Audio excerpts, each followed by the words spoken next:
ustedes.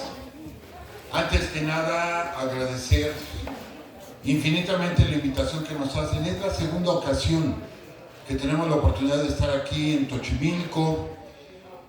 Estuvimos hace 3 años, poco antes de que iniciara la terrible pandemia, y estuvimos aquí precisamente comentando sobre lo que es el ritual de muertos y todo el viaje que hacen las almas por el inframundo hasta llegar al Mictlán. Y se puso muy interesante, muy interesante la plática. Y ahora nos invitan de nuevo. Nos invitan de nuevo y pues dejen presentarme. Soy el profesor Francisco Mendoza, soy historiador y psicólogo. Y me acompaña la licenciada Doris Marín, que por allá está al fondo, me acompaña. Y somos, gracias. Somos un equipo de transmisión de radio por internet. La estación se llama Urus Radio. Transmitimos por Spotify y en la plataforma de Spreaker. Estamos por cumplir 10 años de transmisión. Ahora el próximo diciembre vamos a cumplir 10 años. Y la idea de hacer un programa de radio, pues fue directamente de la licenciada, platicando historias poco conocidas de nuestro país. Déjenme decirles que México es un país de héroes y que tenemos héroes en todas partes y que no puede haber una población en México que no tenga su propio héroe. De hecho, hay una novela muy interesante de Miguel Alemán que se llama El héroe desconocido, que después haría Rafael Inclán en cine, donde se ve todo este juego, pues la necesidad de que un pueblo tenga su héroe. Pero ahí es una novela. Realmente tenemos héroes en todo el país. Vamos a diferentes lugares y vemos nombres en las calles que decimos quién es, pues quién sabe. Hemos sido ese olvido histórico, nos ha influenciado mucho en México y hemos ido olvidando a muchos personajes que ahí están sus nombres nada más. Y lo que hacemos en Urus Radio es rescatar esas historias. Entonces, la vez pasada que vinimos aquí a Xochimilco, aparte de que hablamos de lo que son las ofrendas, del significado, etcétera, hicimos mención de otros temas sobre la historia de Xochimilco, ¿sí? Entonces mencionamos que aquí en Xochimilco hay una zona arqueológica, por ejemplo. Y recuerdo que platicando con el presidente municipal, bueno, cuando hablé con la gente le dije, no les puedo decir dónde está. Por ética profesional no puedo decirlo. ¿Por qué? Porque esto lo tiene que investigar el Instituto Nacional de Antropología e Historia. Porque desafortunadamente hay mucho saqueo arqueológico en México. Pero aquí tienen una zona arqueológica que la gente no puede ver, pero aquí está. Y le dimos informes al presidente municipal donde se encuentra esa zona arqueológica que está tapada, para que la reportara ante el INAH, para que vinieran arqueólogos a hacer las investigaciones pertinentes. Pero otra cosa que les llamó mucho la atención que dijimos es que Xochimilco formó parte de la Revolución Mexicana. Sobre todo que aquí en Xochimilco estuvo el general Emiliano Zapata. Y no una ocasión, varias ocasiones estuvo aquí el general Emiliano Zapata. De hecho, la primera vez que se toma esta población, la toma su hermano, Eufemio. Él es el que toma esta población a cañonazos y a balazos. Obvio no era tan grande, era mucho más pequeño Xochimilco, pero a balazos y cañonazos tomaron la población de Xochimilco, ¿sí? Y después se convertiría en cuartel de Emiliano Zapata. De hecho, Emiliano Zapata tenía su cuartel el más conocido, o los más conocidos, en Jonacatepec, por ejemplo, en Jojutla también, eran los cuarteles más conocidos. Pero él, cuando estaba siendo perseguido por las tropas federales, se venía a esconder aquí, a Xochimilco. Aquí llegaba.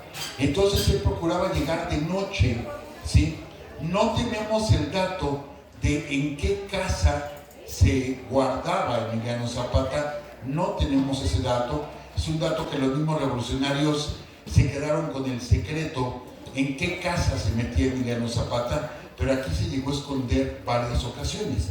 Les digo, por lo tanto, aquí fue el cuartel general del Ejército Libertador del Sur. Entonces, es importante la población de Xochimilco dentro del ambiente de la Revolución Mexicana. Entonces, amablemente, nuestro amigo Sergio nos invita, por invitación también del ciudadano presidente municipal, para que platiquemos de la Revolución Mexicana. Y curiosamente, en nuestra estación de radio, en este momento estamos platicando la serie sobre la Revolución Mexicana. O sea, coincidentemente, estamos en ese momento en nuestra estación. Nosotros transmitimos todos los lunes a las 10 de la noche en vivo. El programa se queda grabado, lo pueden ustedes escuchar días después si ustedes gustan. Y todavía en el programa de hace 2 lunes hablamos de Emiliano Zapata, porque estamos hablando de toda la revolución. Pero hace 2 lunes el tema fue cómo Emiliano Zapata logró una influencia tan grande que a veces no aceptamos o no reconocemos o no sabemos la importancia del general Zapata. Por eso fue la invitación y nos dijeron, queremos que nos platiques sobre la Revolución Mexicana en general, pero en particular sobre Emiliano Zapata. Emiliano Zapata, que nace en 1879 en Anemicuilco, aquí en el estado de Morelos, nace Emiliano Zapata. Quiero comentarles algunas cosas. Vamos a platicar algunos hechos del general Emiliano Zapata que son poco conocidos. Tuvimos la oportunidad la vez pasada que estuvimos aquí, ustedes prepararon una ofrenda hecha con puro pan, ¿sí? Nos llevaron a la ofrenda aquí abajito, pero toda la ofrenda era con pan y estaba dedicada al general Zapata y estuvo un bisnieto del general Zapata. Entonces nos tomamos la foto con él, etcétera, y yo aproveché para preguntarle varias cosas, confirmar varios datos. Y bueno, él que es parte de la familia, que conoce bien la vida de su antepasado, pues igual nos dio algunas referencias muy interesantes del general. Entonces, es de lo que vamos a platicar. Les repito, vamos a decir cosas que comúnmente no se hablan, o cosas que algunos historiadores dicen no tienen sustento, o sea que son mitos, pero que de todos modos yo lo voy a decir como tal. A ver, se platica esto del general Zapata. No sabemos si es cierto o no es cierto. Yo se los voy a estar aclarando. Y lo que sea completamente cierto, eso yo igual lo voy a afirmar. Esto es histórico. Entonces, pues comencemos así rápidamente con lo que fue la vida del general Emiliano Zapata Salazar. En primer lugar, vamos a quitarnos la idea de que Emiliano Zapata era una persona pobre. No era una persona pobre, tampoco era una persona rica, pero podríamos decir, aunque en ese tiempo no existía, pero vamos a entender como una clase media, ¿sí? Emiliano Zapata pertenecía a una clase media. Él tenía sus propias tierras, él sembraba sus tierras, y desde muy pequeño esto es un mito, esos son de los mitos que hay de Emiliano Zapata. Dice que en alguna ocasión él vio llorando a su padre y que le preguntó a su padre, ¿por qué lloras, papá? Y que su papá le contestó, lloro porque los hacendados nos quitan las tierras. Entonces Zapata, de unos 10 años de edad, le contesta, cuando yo sea grande, ¿sí?, voy a luchar para que nos regresen las tierras. Esto es un mito, pero no lo dudo siendo Zapata un niño y ver llorar a su padre, no dudo que lo haya podido decir, pero no se ha podido comprobar. Pero bueno, yo les platico, por eso les dije, vamos a platicar, pero voy a aclarar lo que son mitos y lo que son realidades. Zapata crece y él es especialista en jinetear caballos. De hecho, uno de sus trabajos ¿sí?, como jinete era domar los caballos. Era un excelente jinete Emiliano Zapata.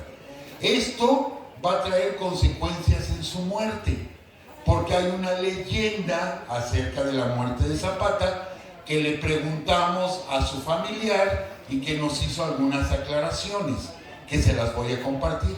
Pero bueno, Zapata, les digo, era un excelente jinete. Él se pone a trabajar su tierra, tiene unas parcelas y se pone a trabajar su tierra. A él le gustaba vestir de charro. Y vean ustedes las fotografías del general Emiliano Zapata, siempre está vestido de charro. Y de hecho, toda esta zona del estado de Morelos se sembraba caña. México en ese tiempo era el tercer productor de caña de azúcar del mundo. Del mundo. Solamente nos ganaba Hawái y nos ganaba Cuba. Y después seguía México. México producía ya desde entonces excelente azúcar, ¿sí? Y toda esta zona de Morelos, por el excelente clima que tiene, se sembraba con caña de azúcar. Entonces había muchos ingenios azucareros. Y todo el mundo, el negocio era el azúcar. Pero Zapata, que tenía otro tipo de visión y que muchas veces les dijo a su gente: cambien de siembra, hagan negocio, lo decía Zapata, ¿sí? Zapata se dedicaba, y poca gente conoce ese detalle, a la siembra de las sandías. Zapata sembraba sandías. Entonces, como casi nadie sembraba sandías, obvio que sus cosechas las vendía muy bien, ¿sí? Y ganaba muy buen dinero, porque todo el mundo sembrando caña de azúcar y él sembraba sandías. Es un detalle que les digo, poco se conoce, o a lo mejor no observamos de Emiliano Zapata. Les digo, él se dedicaba a la venta de sandías, ¿sí? Les digo, un extraordinario jinete, y tenía un detalle, ¿sí?, que era muy enamoradizo Emiliano Zapata. Entonces, a cada rato Zapata se metía en líos. Vemos las fotografías y me tocó ver testimonios de sobrevivientes de la revolución, sobre todo mujeres de mucha edad, y todas ellas decían que Zapata era muy apuesto, que Zapata era muy atractivo físicamente. Y pues imagínenselo vestido de charro, en el caballo, con el bigotazo que se cargaba. Pues efectivamente era muy atractivo Emiliano Zapata, y por lo mismo seguido se metía en líos, como decimos, líos de faldas, ¿sí? Tuvo varias esposas, tuvo bastantes hijos, un poquito como fue Pancho Villa, que me encanta cómo lo platica Paco Ignacio Taibo, porque Pancho Villa se casó más de 20 veces, ¿sí? Entonces, decía, alguien decía, eso es burlarse, eso es no creer en el matrimonio. No, sí creía en el matrimonio Pancho Villa, se casó más de 20 veces. En lo que no creía era en el divorcio, definitivamente, ¿no? Y hasta está el caso de que Villa se casa 2 veces con la misma mujer, porque ya se le había olvidado que ya se había casado con ella. Imagínense en el caso de Villa. Bueno, pues Zapata más o menos va por el estilo, ¿sí? El señor era muy enamoradizo, tuvo varias mujeres, tuvo muchos hijos. Y Zapata, que era un joven de fiesta, un joven de estar domando caballos, de tener su buen dinero en una cosecha de sandía, invirtió todo su dinero, ganó 500 pesos. 500 pesos era mucho dinero, hablando de finales del siglo XIX, 1897, 1898, era mucho dinero 500 pesos. ¿Y en qué lo invirtió? En comprar su botonadura de plata para su traje de charro. A él le encantaba vestir de charro, le gustaba, ¿sí? Y esto pues lo hacía más apuesto todavía al general Zapata.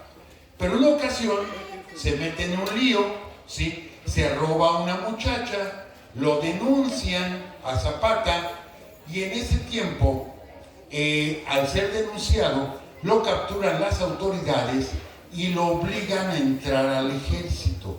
También poco se sabe de eso, de que Zapata estuvo en el ejército federal. Estuvo un buen tiempo ahí en el ejército, pero lo que aprende Zapata le va a servir años después para la revolución, porque aprende a manejar rifles, a manejar ametralladoras, a manejar cañones, etc.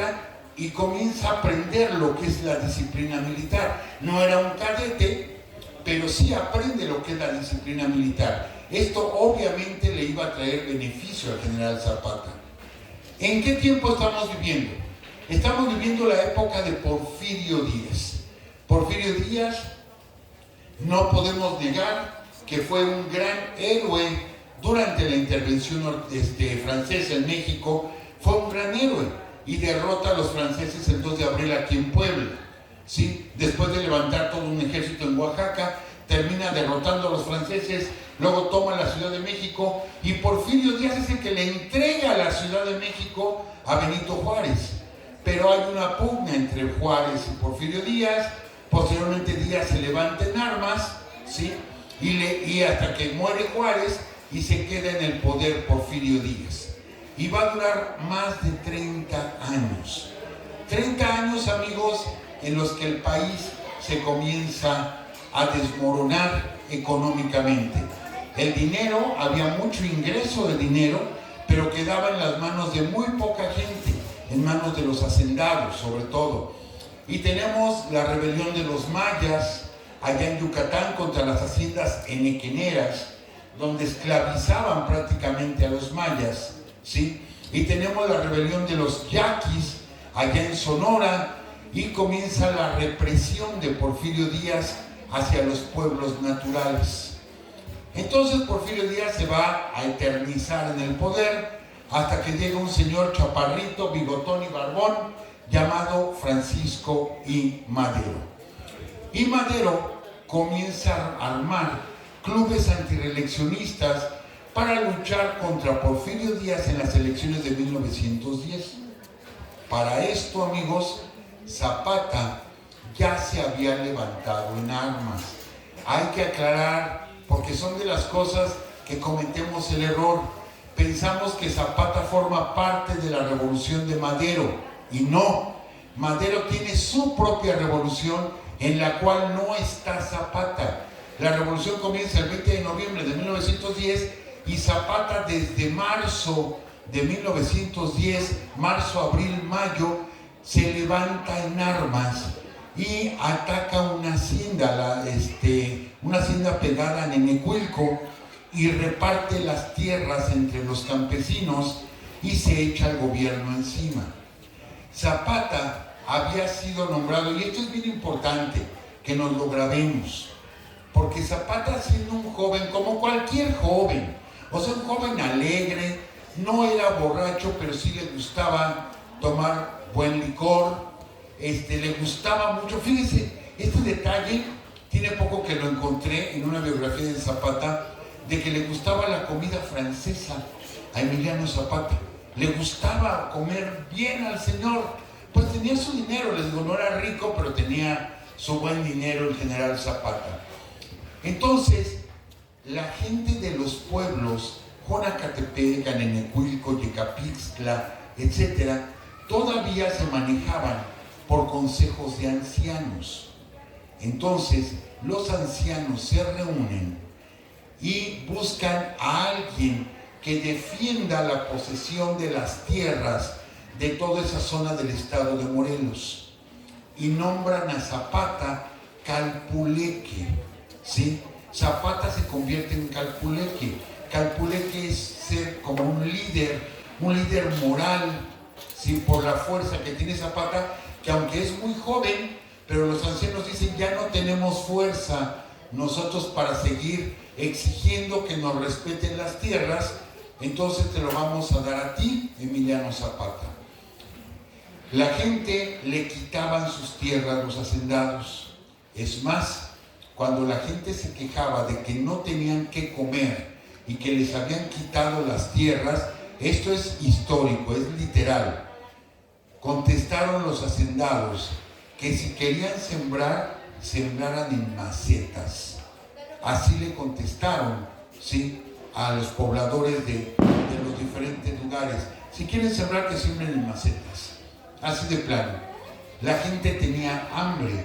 La gente, existían las famosas tiendas de raya. ¿Saben por qué les decían tiendas de raya? Porque la gente no sabía firmar. El 85% de la población en México era analfabeta. 85% analfabeta. Entonces, cuando les pagaban, decían, fírmale, pues no sé escribir, hazme una raya. Y la gente ponía una raya. Mucha gente piensa que ponía una cruz, no, ponía una raya. Por eso eran tiendas de raya, ¿sí? Y les pagaban con unas monedas, o sea, no con dinero normal como nos pagan a nosotros, sino con unas monedas que decía, vale por un costal de maíz, o vale por un costal de frijol, etcétera, y solamente lo podían cambiar ahí, en la tienda de raya. No lo podían cambiar en otro lado, no podían ir al pueblo a comprar otra cosa, y ahí se los daban muchísimo más caro, 10 veces más caro se los vendían. Pero aparte, amigos, la deuda que iba adquiriendo el peón se iba heredando. Entonces el padre debía y por lo tanto tenían que trabajar la mujer y los hijos.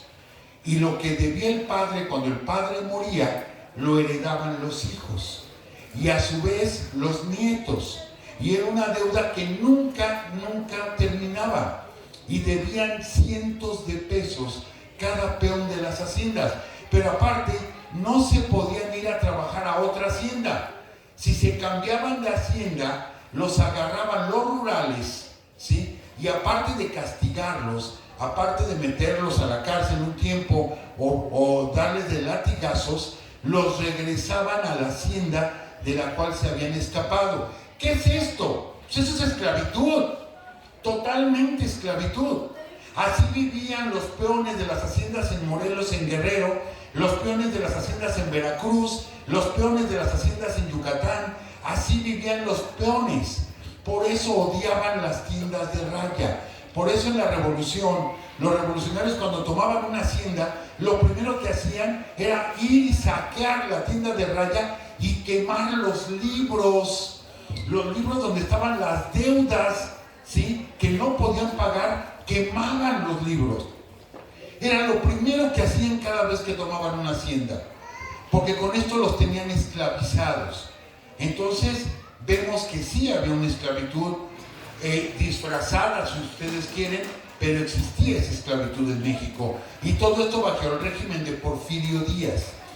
Porfirio Díaz, que efectivamente no vamos a negar que con Porfirio Díaz llega la modernidad a México, la modernidad de ese tiempo, ¿sí? Llega con Porfirio Díaz. Bueno, el primer contrato para un ferrocarril en México, el primer contrato lo firma Antonio López de Santana, curiosamente, pero no hubo tiempo de hacer el ferrocarril, era el México-Veracruz, no hubo tiempo, Santana se va de México, ¿sí? Pero fue el primero que firmó un contrato. Entonces, en la época de Lerdo de Tejada y de Benito Juárez, es cuando se empiezan a construir los ferrocarriles.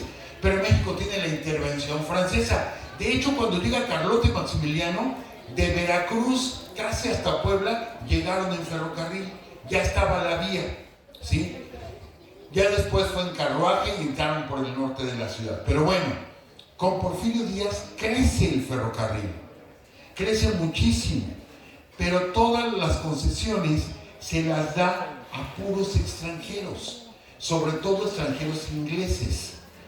Llegó, se desarrolló el telégrafo, pero llegó el teléfono también, la compañía Ericsson. Entonces, Porfirio Díaz da muchos contratos a los extranjeros. Llegó la electricidad, amigos. Llegó la electricidad y la primera planta hidroeléctrica de México, la primera planta hidroeléctrica, esto es ya movida por la corriente de agua, ¿sí? Se da aquí en Puebla.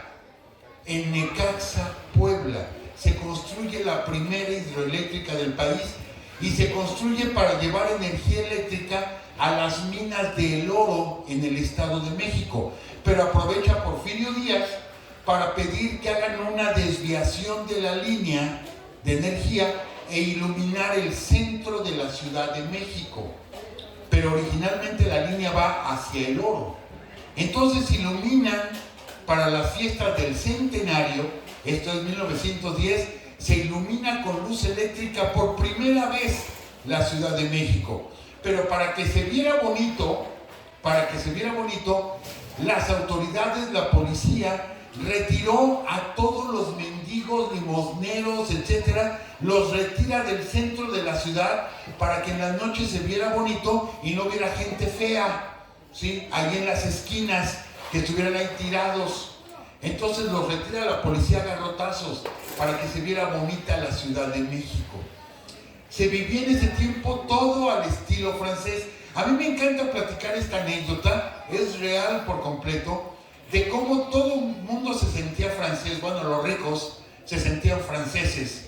Entonces yo les platico, y siempre me gusta, cuando hablo de este tema, me gusta platicarles esto, de que imagínense el mes de mayo, 3 de la tarde, y la gente rica en la Alameda Central de la Ciudad de México, 3 de la tarde en el mes de mayo, y ellos con abrigo, bufanda, polainas, guantes, sombrero, ¿sí? Todos completamente tapados a las 3 de la tarde con ese solazo, con ese calor de mayo en Ciudad de México, y no faltaba quien se acercara con los ricos y les decía, oye, ¿qué no tienes calor? Y contestaban ellos, no, ahorita en París está nevando, ¿sí? Porque se sentían franceses, así por completo franceses. Y es lo que me llama la atención. Me llama la atención que Porfirio Díaz lucha contra los franceses y cuando se va de México, se va a Francia. Qué curioso, ¿no? Pero bueno, dejemos un poquito a Porfirio Díaz y regresamos con Zapata. Ese es el ambiente que vive Emiliano Zapata. Con ese ambiente crece Emiliano Zapata. Pero de pronto, de ser un muchacho alegre, un muchacho, pues les digo, muy enamorado, etcétera, y de pronto los ancianos llaman a Zapata y le dicen, vas a ser el nuevo Calpuleque.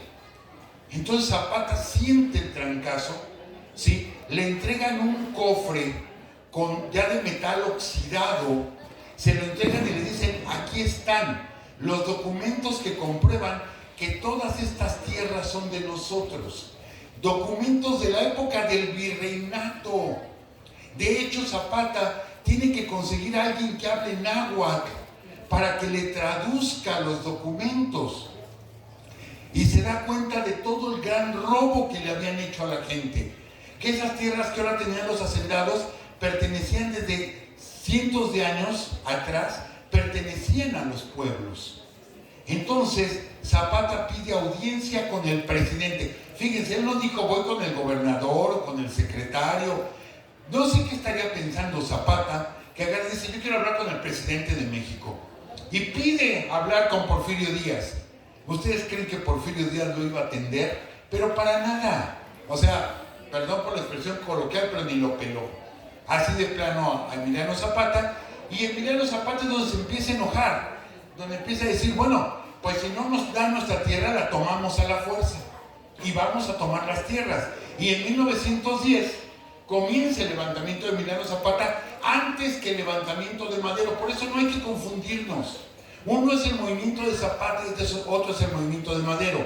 Pero Madero, cuando lanza el Plan de San Luis, en uno de sus artículos del Plan de San Luis, dice que tiene que haber elecciones democráticas, etcétera, etcétera, y que se le tienen que regresar las tierras a aquellos que se les han quitado. Cuando lee esto, Emiliano Zapata dice, a ver, realmente el jefe en ese momento no era Zapata, era Torres Burgos, era el jefe. Entonces platican y Torres Burgos va hasta Ciudad Juárez a platicar con Madero. Y le dice, a ver, señor Madero, si nosotros lo apoyamos a usted, ¿usted nos va a regresar las tierras? Y Madero dice, sí, yo se las regreso. Se regresa a Torres Burgos y dice que sí, nos las van a regresar.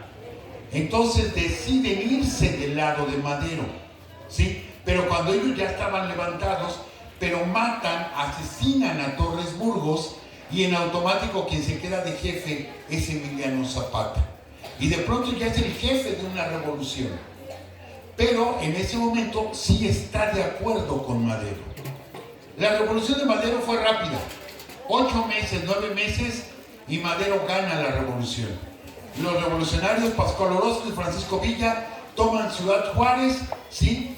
y Emiliano Zapata. Esto, hace poquito que hicimos el programa de radio, tenemos muchos amigos que nos escriben y me escribieron diciendo que yo había dado un dato falso, porque les dije, cae Ciudad Juárez y al mismo tiempo cae Cuautla en poder de Zapata. Y esto es lo que lleva a Porfirio Díaz a renunciar a la presidencia. Luego me corrigieron y me dijeron, no, Porfirio Díaz renuncia cuando cae Ciudad Juárez, y les digo, a ver, esto lo dice el mismo Porfirio Díaz.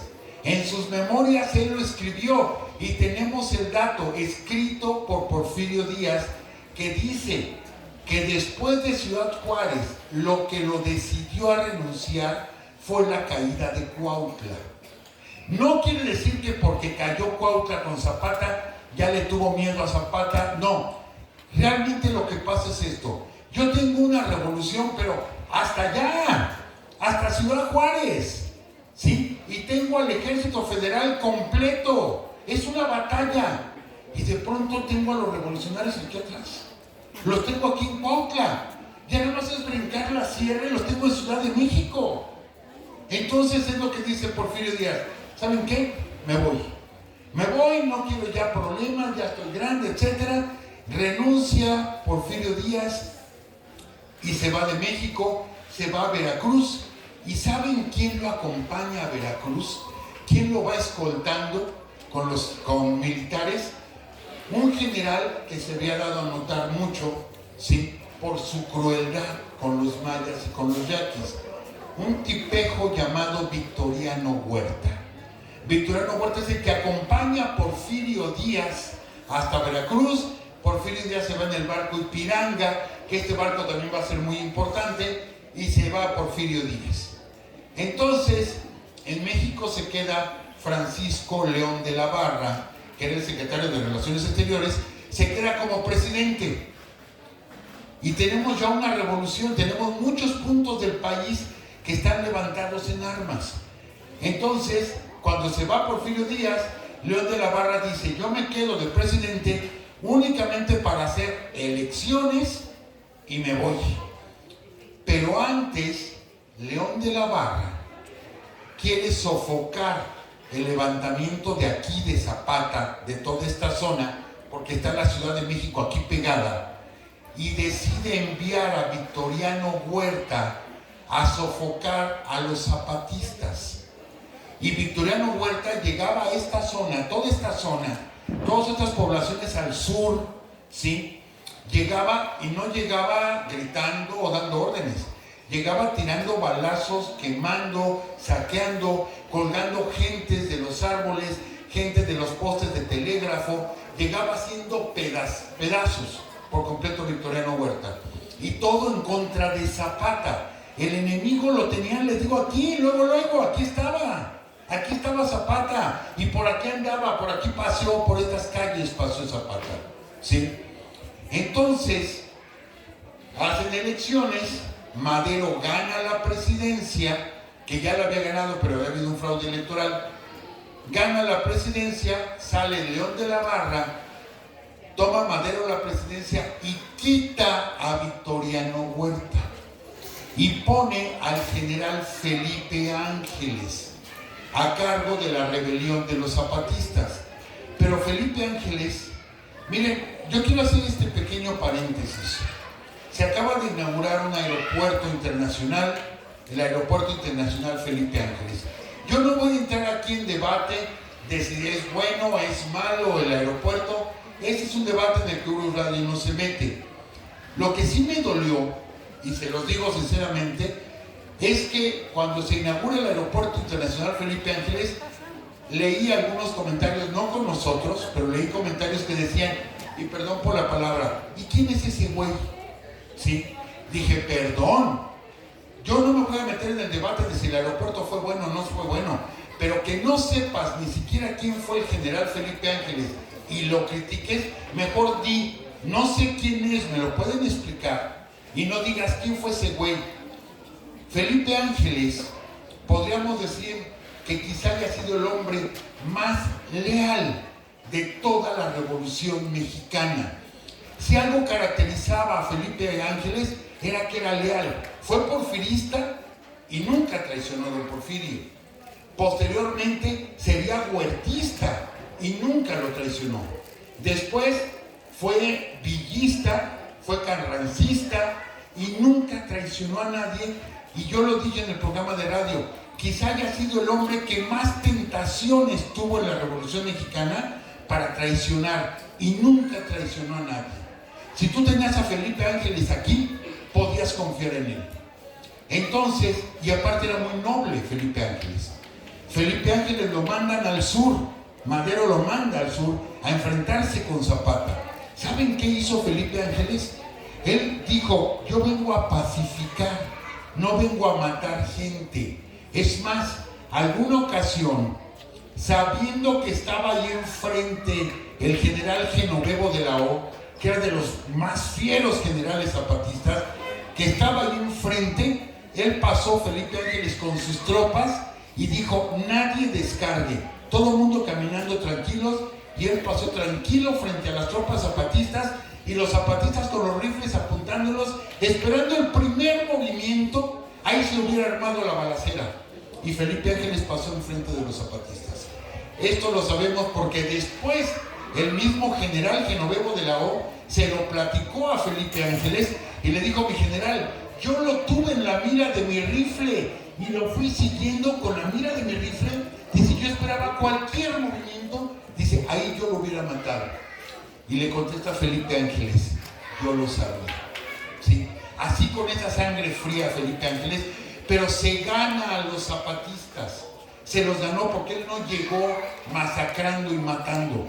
Fue un gran personaje de nuestra historia y de nuestra revolución, el cual después caería prisionero de Carranza y Carranza lo manda a fusilar. Pero bueno, es como dato, cierro paréntesis, porque ese es el nombre del aeropuerto. Seguirá la polémica, pero lo importante es el nombre, porque había que hacerle honores al gran general Felipe Ángeles. Pero bueno, seguimos entonces. Felipe Ángeles está en la zona zapatista. Zapata respeta a Felipe Ángeles porque sabe que Felipe Ángeles lo respeta a él. Y entonces Madero, ¿sí?, se entrevista con Zapata. Zapata de hecho va a buscarlo y le dice, a ver, señor Madero, usted dijo que cuando tomara el poder nos iba a regresar nuestras tierras. Sí, mira, Emiliano, pero mira, ahorita hay otros asuntos que arreglar. Primero hay que ver esto. No, momento. Usted dijo en el plan de San Luis que va a regresar las tierras y lo tiene que cumplir. Mira, sí, pero primero quiero que le quiten las armas a toda tu gente, desármalos y luego ya vemos. Y agarra a Zapata. Esta es una anécdota, por eso les dije, les voy a aclarar mitos, otras cosas son históricas.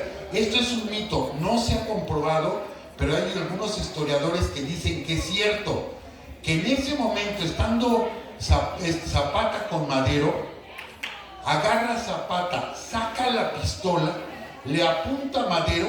Madero se queda así espantado de que tiene al general Zapata con la pistola en la mano y le dice, deme su reloj. Y el otro así, espantado, dice, deme su reloj. Y agarra Madero y le entrega el reloj. Entonces agarra a Zapata, guarda la pistola y le dice, yo se la quité, ¿usted a qué tiene derecho? Y agarra a Madero y dice, a exigirte que me lo regreses. Dice, pues así nos quitaron a nosotros las tierras y por eso estamos exigiendo que nos las regresen. Y le regresa su reloj a Madero. Esta es una historia que se cuenta, les digo, no se ha podido comprobar, pero no lo dudo ni tantito, porque así era Emiliano Zapata, ¿sí? El chiste es que no se ponen de acuerdo. Madero les dice, espérate, Emiliano, y Emiliano dice, el enojo de nosotros no es un enojo de meses o de 3 años, es un enojo de siglos. Ya es justo, ¿sí?, que esto se arregle. Y Madero no hace caso. Y el mismo Zapata le dice, aparte usted se quedó con toda la gente porfirista. Esa gente, dice, yo no necesito matarlo. Esa gente lo va a matar. Yo no necesito matarlo. ¿Y cómo fue?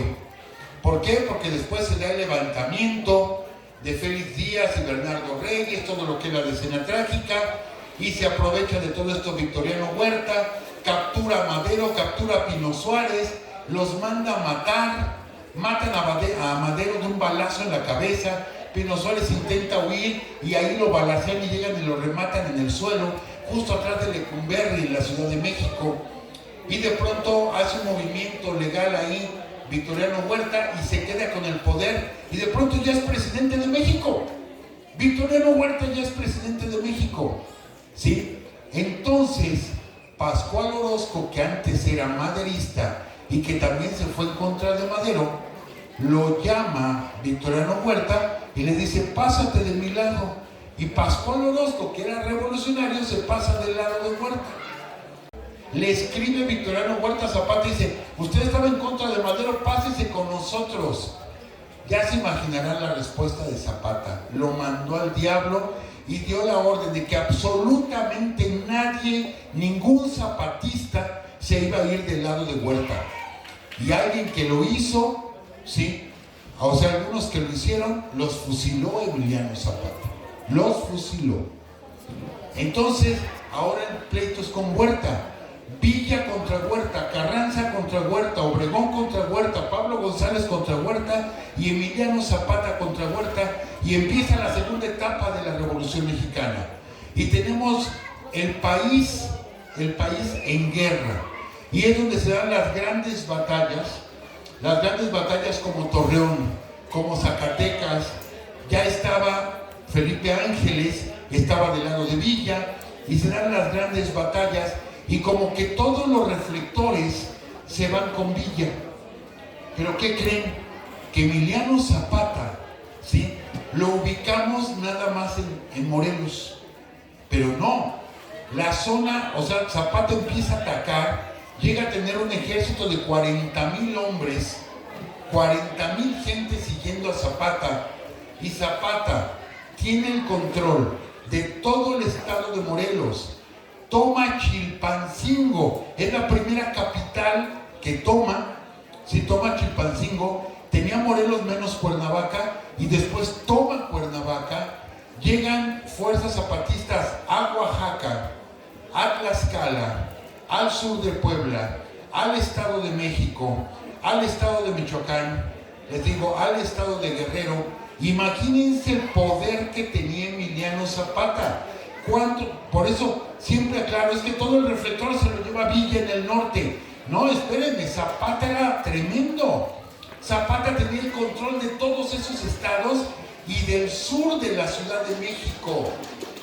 La gente zapatista llegaba hasta Milpalta, que es el sur de la Ciudad de México. En la Ciudad de México veían en las noches las fogatas de los campamentos zapatistas en la Sierra del Ajusco. Ese era el poder que tenía Zapata. O sea, creció Zapata enormemente. Hasta que con la caída de Chilpancingo y Cuernavaca, la caída de Torreón, la caída de Guadalajara en manos de Obregón, la caída de Monterrey en manos de Pablo González, el gobierno federal empieza a perder, y agarra a Victoriano Huerta y dice, me voy. Y renuncia a la presidencia de México y se va de México.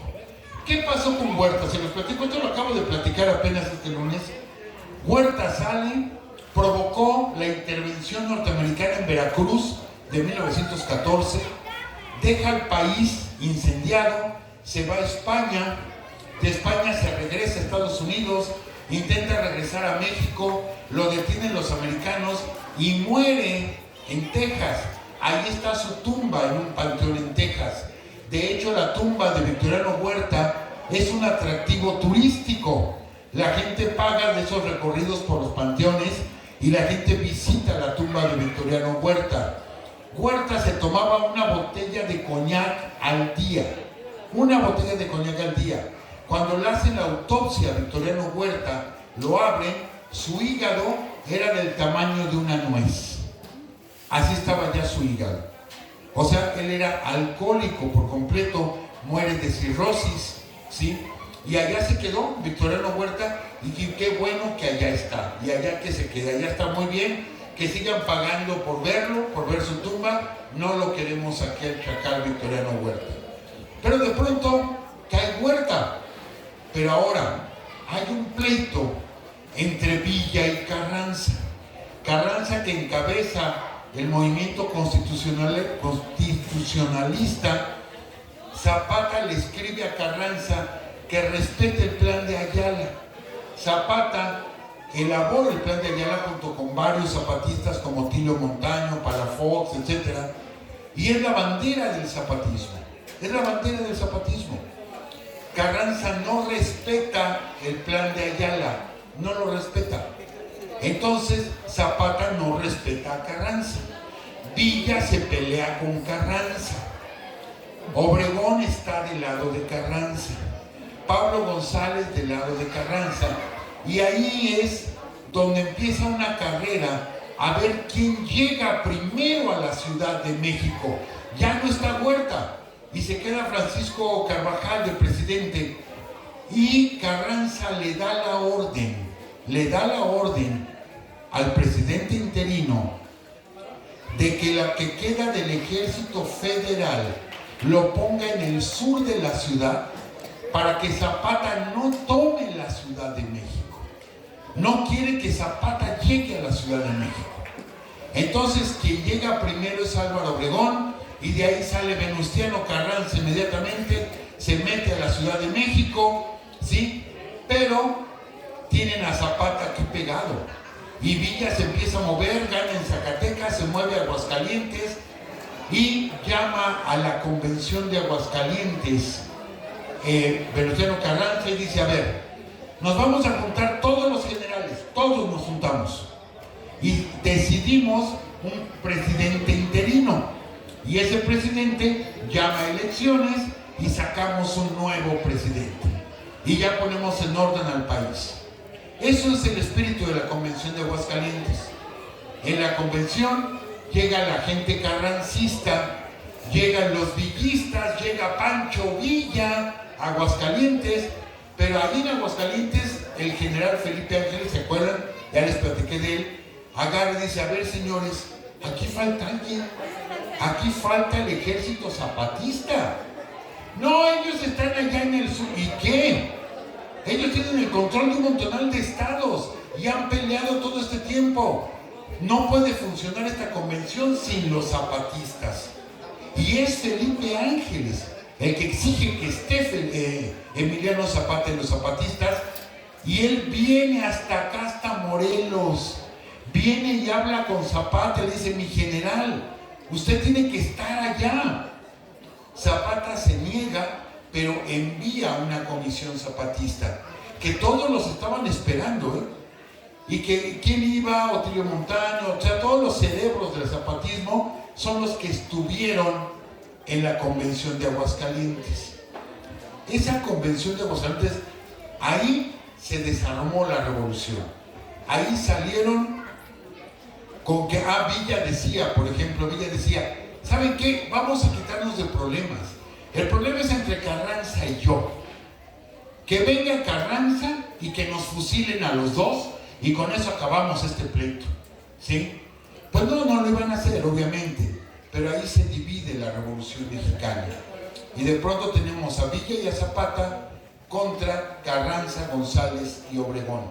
Entonces, la división del norte avanza hacia la ciudad, el Ejército Libertador del Sur avanza hacia la ciudad, y Venustiano Carranza sale huyendo a Veracruz. Y se va a Veracruz. Y es donde van a entrar el 6 de diciembre de 1914 y se van a tomar esa famosa fotografía donde los vemos sentados en Palacio Nacional. Sí, donde está Villa en la supuesta silla presidencial y está Zapata a un lado. Y vemos a Villa sonriente y Zapata siempre serio, siempre taciturno, muy callado, Emiliano Zapata. Pero vemos, fíjense, y aquí les platico un par de anécdotas muy graciosas. Hacen un desfile de la victoria, y en ese desfile pues está Villa y Zapata en el balcón presidencial, ahí donde se para el presidente Real Grito, ahí estuvo Villa y Zapata, ahí estuvieron parados con más generales viendo el desfile. y desfila la División del Norte. No. La División del Norte era en ese momento el ejército más grande de Latinoamérica. El más grande de Latinoamérica. Era poderosísima la División del Norte. Y desfilan frente a Palacio Nacional, ¿sí?, cerca de 50,000 soldados de la División del Norte, orgullosos, ¿sí? Entonces viene detrás el Ejército Libertador del Sur. Las fuerzas de Villa tardan casi una hora en pasar frente a Palacio Nacional y empiezan a pasar las fuerzas de Zapata, ¿sí?, por enfrente del Palacio, y pasa media hora, y pasa una hora, y pasa hora y media, y siguen pase los zapatistas, y así como que no inventes, pues cuántos zapatistas son. O sea, no pueden ser más que la División del Norte. Pues no, lo que pasa es que los zapatistas le estaban dando la vuelta a la manzana. Le estaban dando la vuelta y seguían pase. Esto es literal, ¿eh? Entonces se veía impresionante el zapatismo.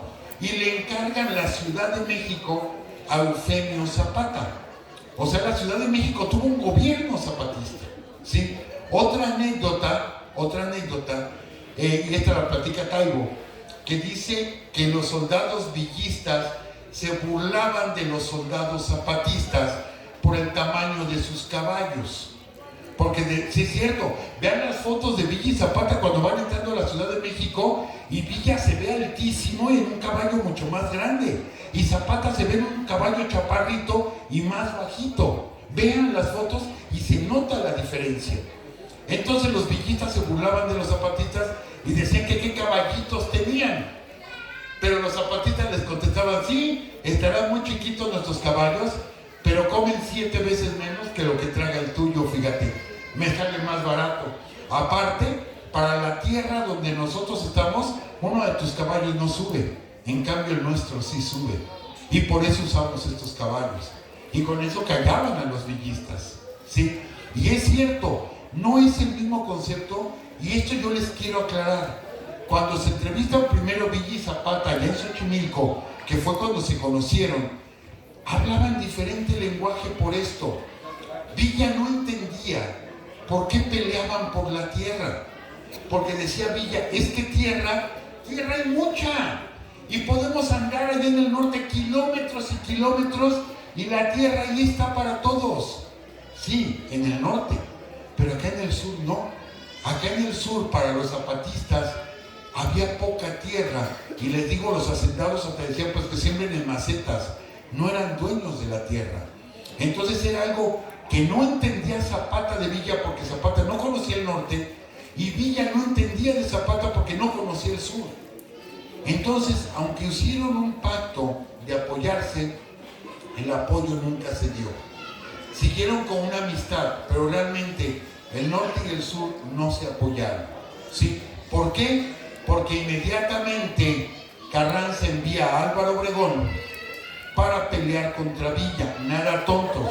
Primero los enfrenta a la División del Norte en Celaya, y en Celaya se va a enfrentar toda la poderosa División del Norte contra el ejército del noroeste de Álvaro Obregón, y va a perder las batallas de Celaya y de León, las va a perder Francisco Villa.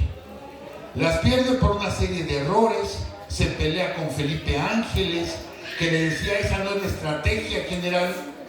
Pero sin embargo siguió lanzando sus cargas de caballería, famosas cargas de caballería. Fíjense cómo eran los jinetes villistas. Se ponían en línea, así en línea, y se lanzaban todos al ataque. Los villistas traían una carabina. Entonces agarraban la rienda con la izquierda y con la derecha iban dispare. Pero para esto hay que saber disparar. No puedes disparar cuando el caballo está tocando la tierra. Vean ustedes, cuando galopa un caballo, hay un momento en que las 4 patas del caballo están en el aire. Ese es el momento de disparar.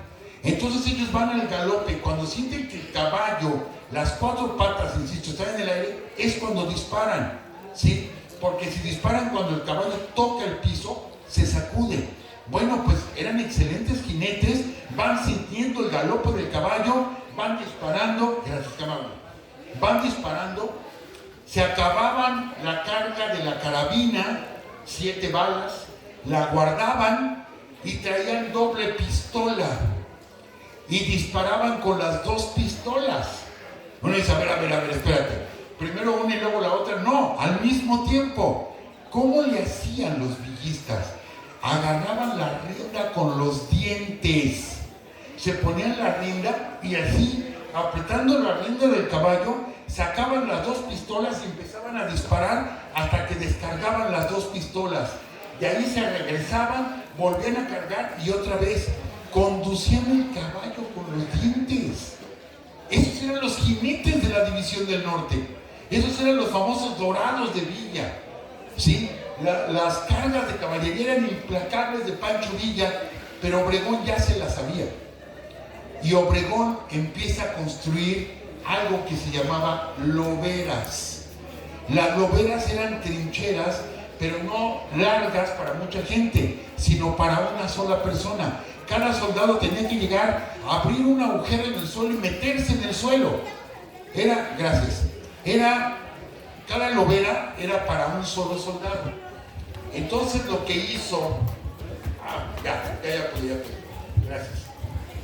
Lo que hizo Álvaro Obregón fue ordenar que se construyeran loberas, ¿sí?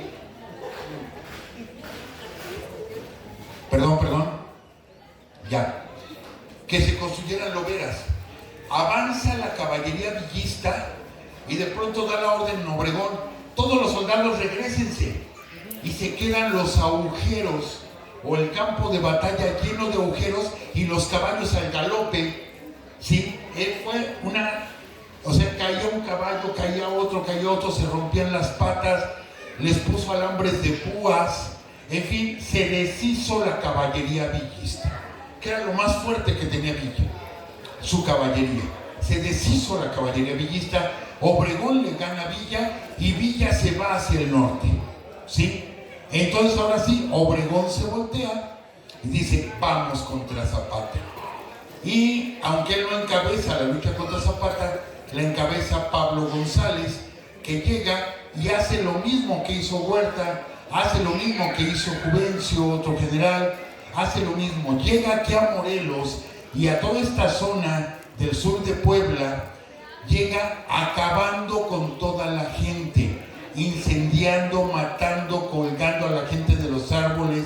Bueno, llegan haciendo atrocidades para acabar con Emiliano Zapata. Entonces tenemos a Villa ya convertido en un guerrillero allá en el norte del país. Lo tenemos convertido en un guerrillero, y a Zapata también. Zapata, en lugar de estar a la ofensiva, ahora está a la defensiva, escapando de muchos ataques. Y es cuando varias veces viene aquí a Xochimilco. Aquí se escondió Emiliano Zapata. Varias veces aquí llegó Emiliano Zapata. ¿Sí? Por eso les digo que es importante este lugar para nuestra historia. Ya casi para terminar, déjenme platicarles. Zapata se va quedando sin gente. Hay gente que lo traiciona, que lo abandona. Lo mismo le pasó a Villa, ¿sí? Carranza toma el poder y en 1919, cuando él cumple 40 años, muy joven Emiliano Zapata, de pronto ante la desesperación, hay otro detalle: no tenía dónde comprar armas Zapata. Villa sí, Villa tenía toda la frontera y por ahí pasaban las armas villistas, pero Zapata no tenía dónde comprar armas porque no tenía ninguna frontera y ningún puerto en su poder. Entonces se acercan por órdenes de Venustiano Carranza. Le da la orden a Pablo González. Pablo González habla con uno de sus coroneles, el coronel Jesús María Guajardo, y le dice que le ponga una trampa a Emiliano Zapata. Se acerca a Emiliano Zapata, le envía una carta donde le dice: me voy a pasar de tu lado, ¿sí? Zapata duda, y todavía Guajardo, para demostrarle que está del lado de Zapata y que se va a ir en contra de Pablo González y de Carranza, fusila a 60 soldados. Guajardo, 60 soldados de su gente, los fusila solamente para demostrarle que se iba a ir del lado zapatista. Y luego le envía un caballo. ¿Se acuerdan que les dije a Zapata le encantaban los caballos? Y le envía un caballo que se llamaba el As de Oros. Se lo regala a Zapata. Entonces, Zapata necesita gente, necesita parque, ¿sí?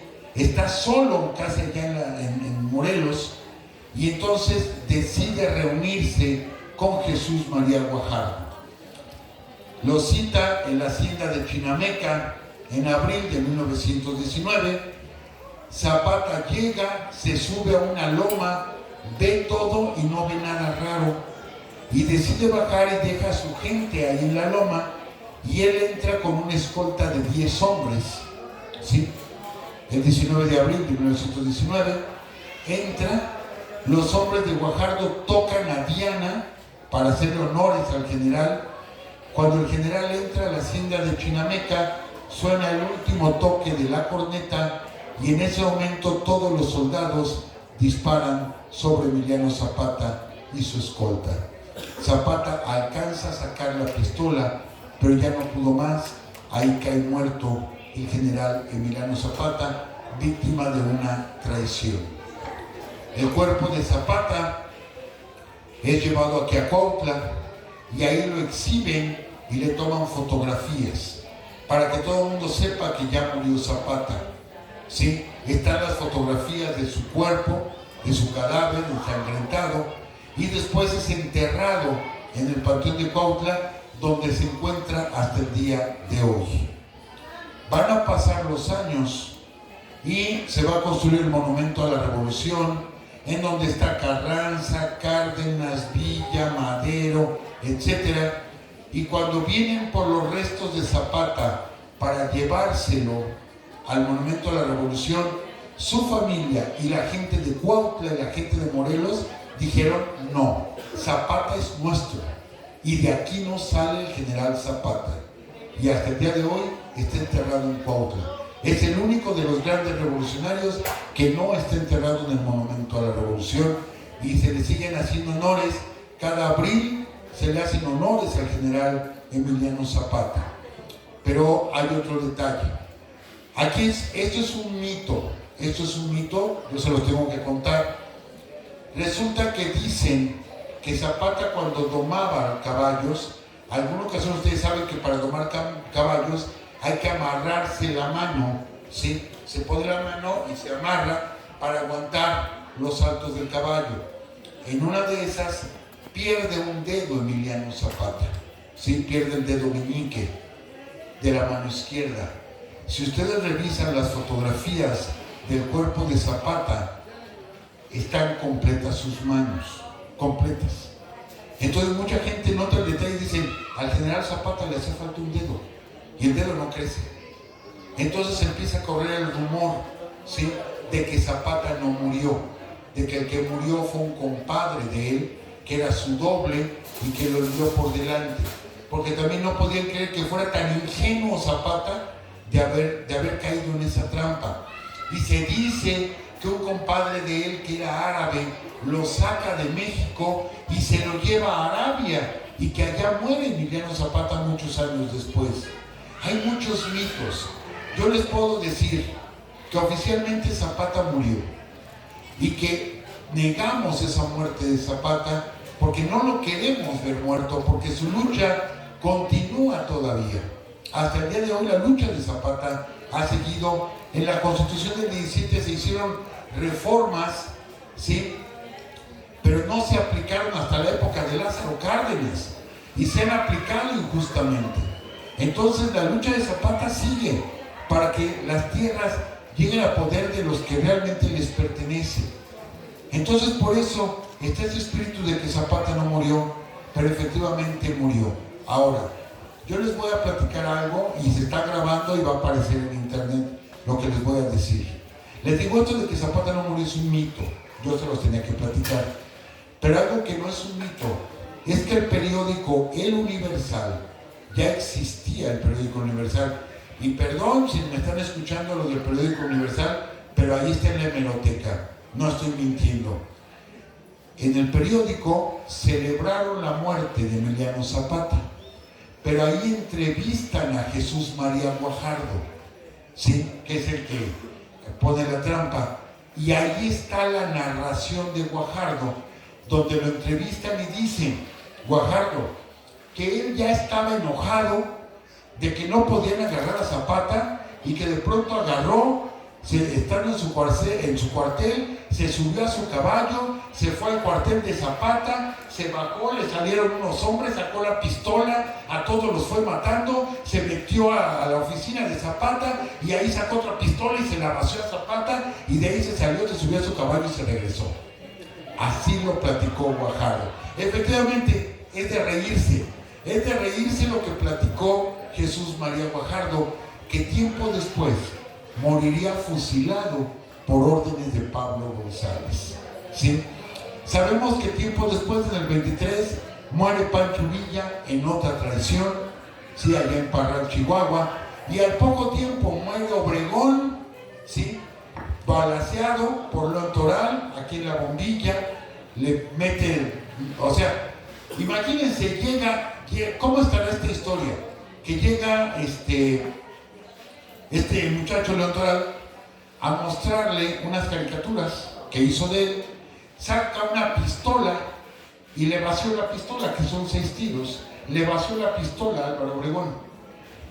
Cuando le hicieron la autopsia a Álvaro Obregón, tenía alrededor de 15 tiros. Dices, oye, ¿era pistola o ametralladora con la que le disparó?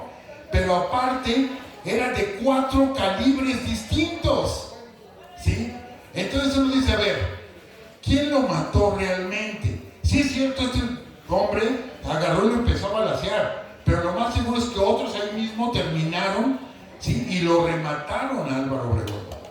Porque les digo, 4 calibres distintos y casi 15 tiros en el cuerpo, por favor, ¿quién se lo cree? Pero preguntaban por ahí en ese tiempo, oye, ¿quién mató verdaderamente a Obregón? Y la gente decía, cállese, por favor. ¿Sí? ¿Por qué? Porque se insinuaba que fue por orden de Plutarco Elías Calles. Y Venustiano Carranza también va a morir asesinado aquí en Puebla, bueno, en el norte de Puebla, en Tlaxcalaltongo. Su cuerpo lo llevan a Necaxa, Puebla, y después a la Ciudad de México. Caen todas las cabezas de la revolución, mueren asesinados, ¿sí? El último que salvó fue Plutarco Elías Calles, pero de ahí para allá, y bueno, Lázaro Cárdenas, pero de ahí para allá murieron todos asesinados en traiciones. Entonces, amigos, esta es a grosso modo la historia de la vida de este gran hombre, ¿sí? Del general Emiliano Zapata Salazar. Y que les digo una parte muy importante, ¿sí? Es Xochimilco. Xochimilco lo cobijó, Xochimilco le dio de comer, Xochimilco lo ocultó, ¿sí? Xochimilco le llegó a salvar la vida. Entonces, por eso buscaba este lugar Emiliano Zapata, y es una historia que se ha ido olvidando y que quizá no recordamos que por aquí pasó cabalgando muchas veces el general Emiliano Zapata. Yo con esto pues les agradezco mucho su atención. Gracias por la invitación. Muchas gracias.